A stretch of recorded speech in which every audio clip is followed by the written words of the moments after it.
There is one common problem that is coming up over and over again right now. And that problem is finding and hiring great teachers. And this is a problem that is being exacerbated by the growth that the studio owners that I'm working with are experiencing, because they need more instructors to work with more clients more than ever before. Now, hiring is a big topic, and there are lots of considerations to make throughout the entire process of bringing in a new team member.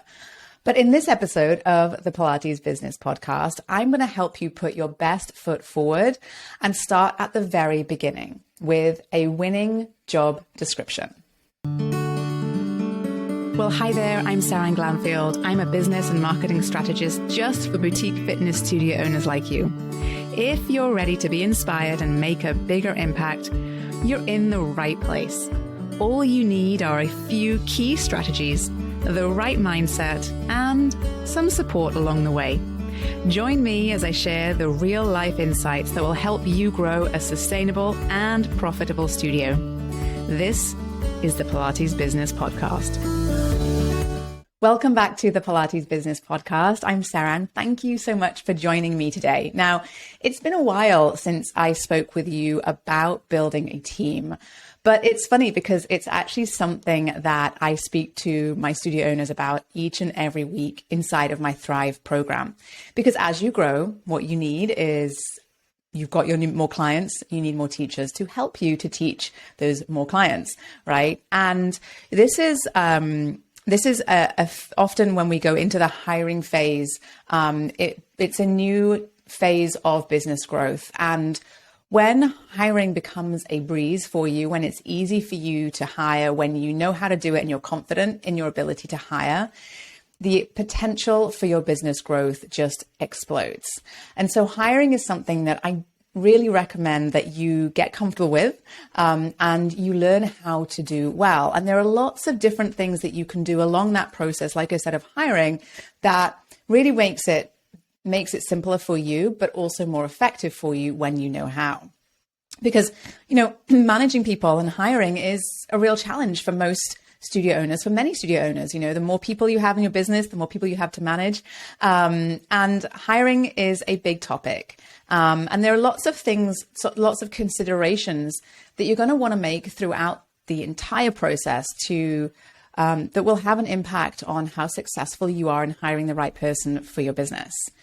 And today, I want to talk to you about one part of that process, because if I was going to tell you about all of the parts of the process, we would be here for hours. But I want to share with you just one part of the process today that will help you to really sort of set yourself up for success when you're hiring a new team member.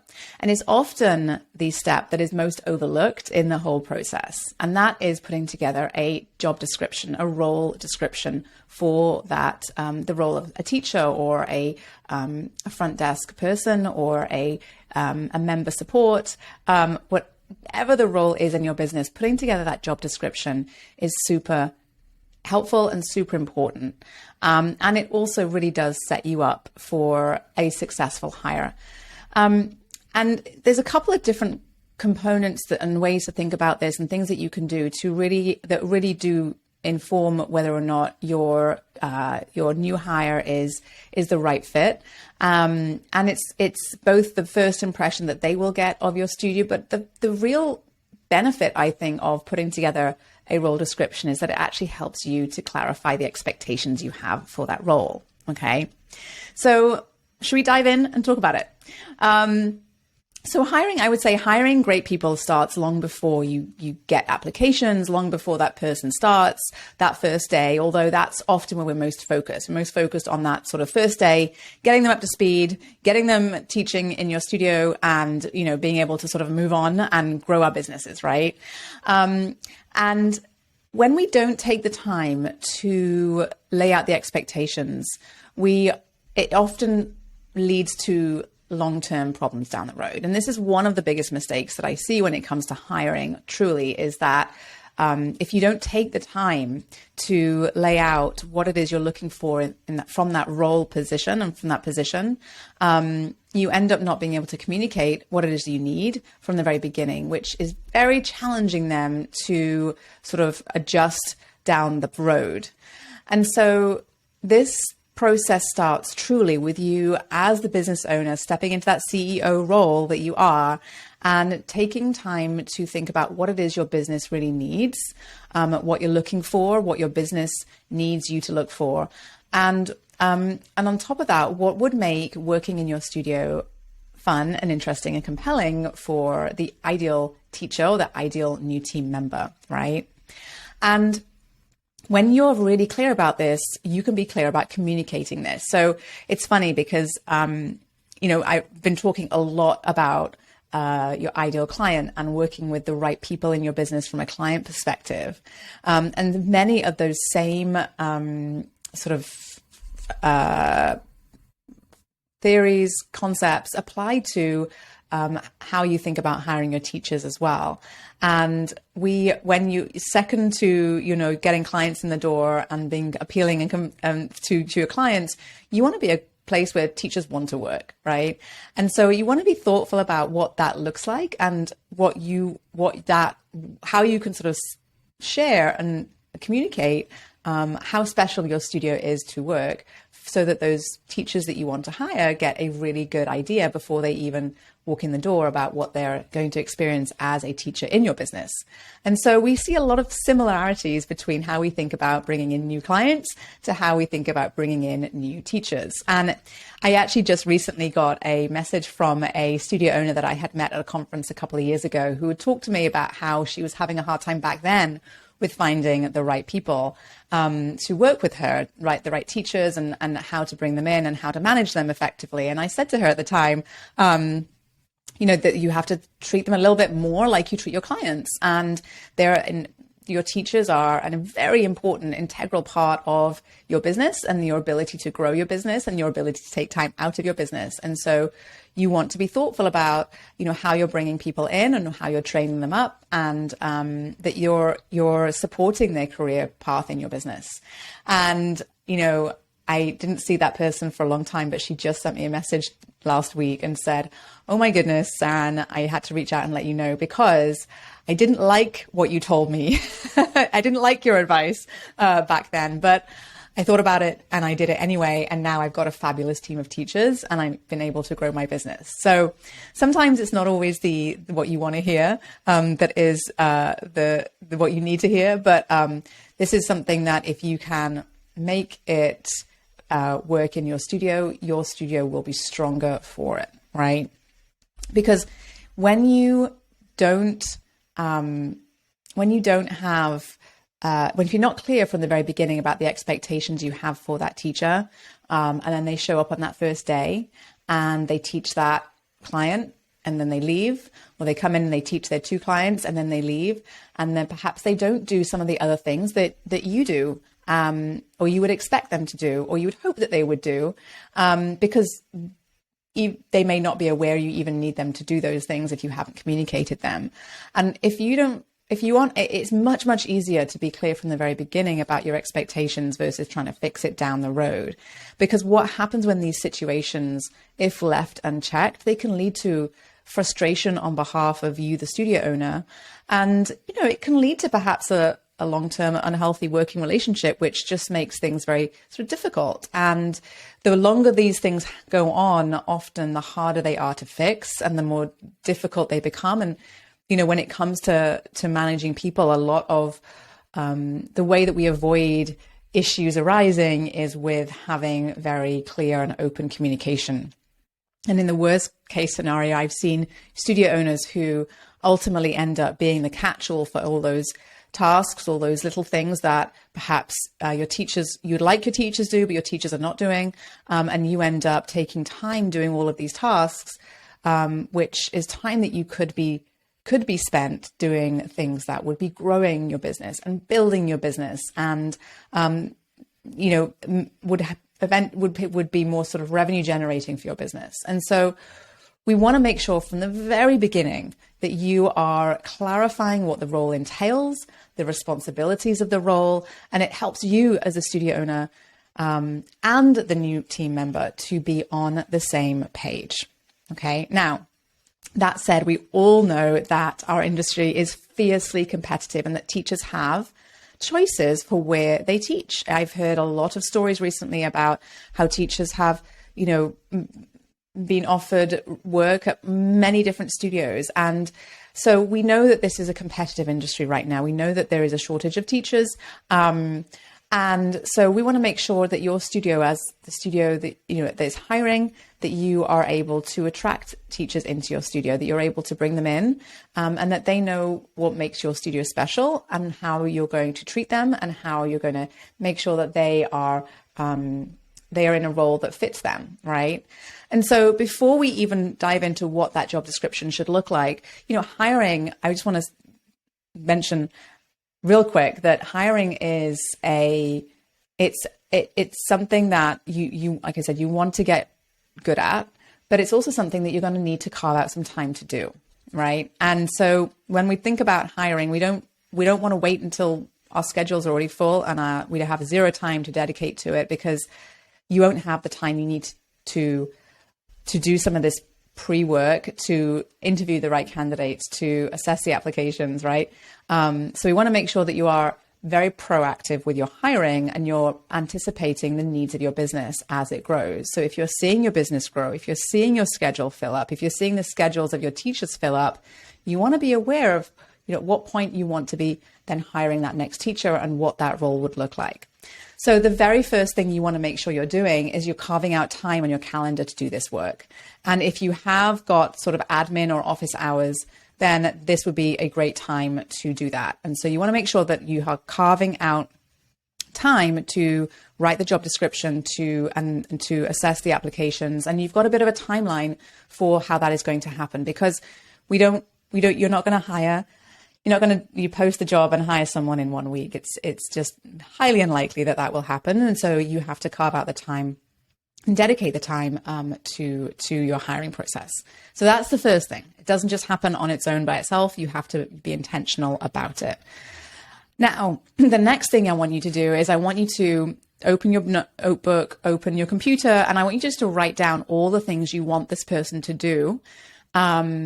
And you can organize it all later, but everything that you're doing in your business, or everything that you want this person to do, or have this role, what it entails, get it all out of your head and onto paper. The more information you can get out of your head and onto paper, the better.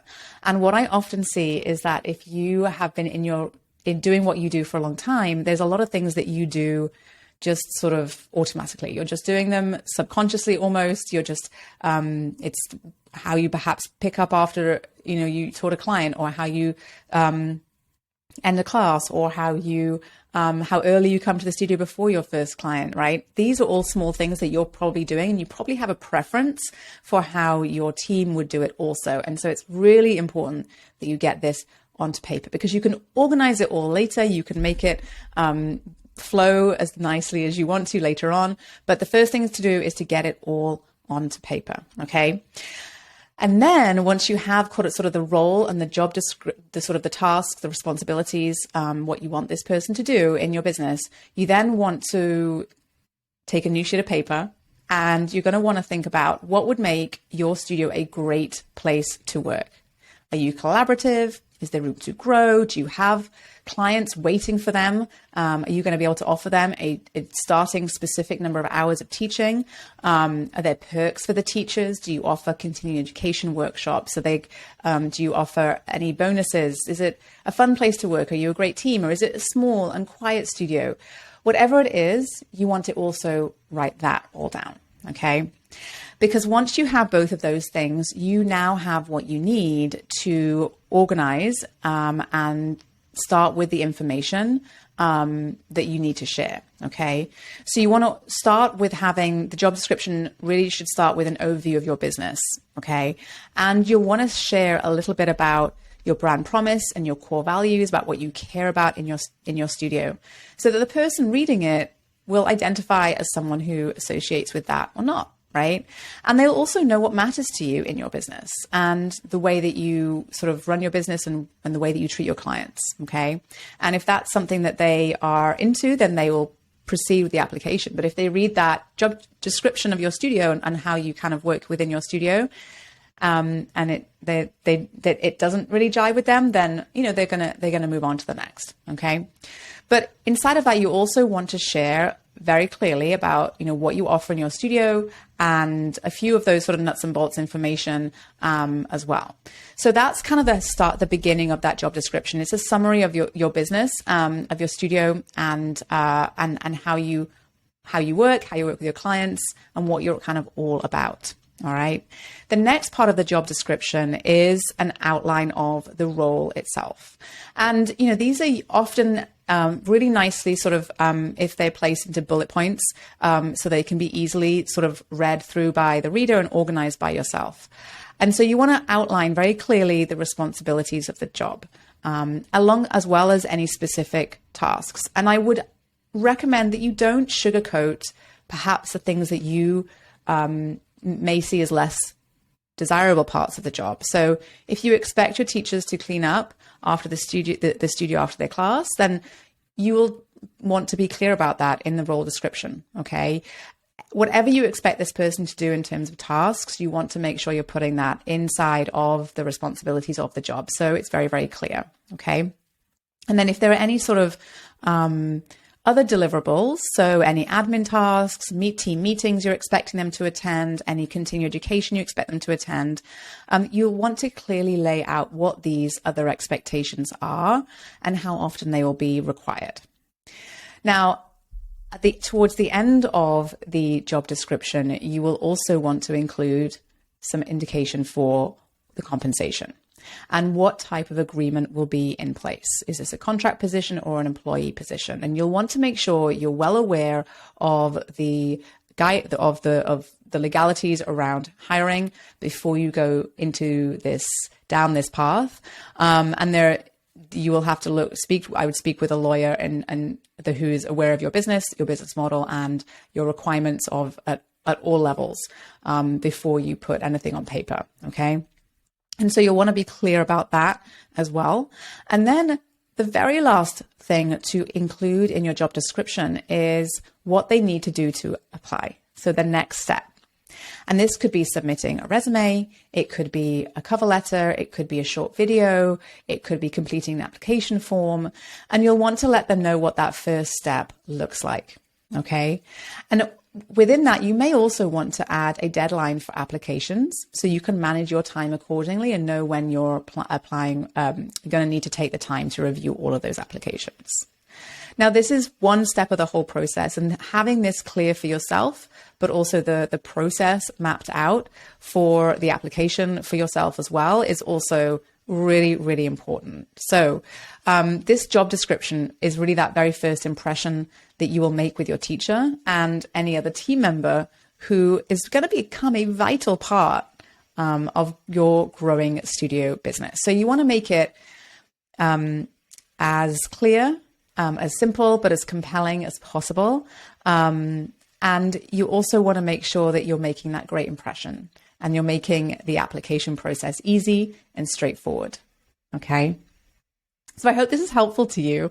A step-by-step plan for writing a job description that will sell your studio, not to clients, but to teachers and to other potential team members that will help you to continue to build and grow your business. When you are really clear about what your expectations are of your team, and you provide them with the information they need to be a wonderful team member, that's when you're able to build a high achieving and very functional team that will help you to grow your studio. So I hope this is helpful to you as you build and grow your boutique fitness business. If you enjoyed this episode, I would be so appreciative if you could take just a quick minute, go to wherever you're listening and rate and review this podcast. It would mean a ton to me and would help to get the podcast out into the community so that more studio owners, more teachers just like you can feel encouraged and supported on their journey in our industry.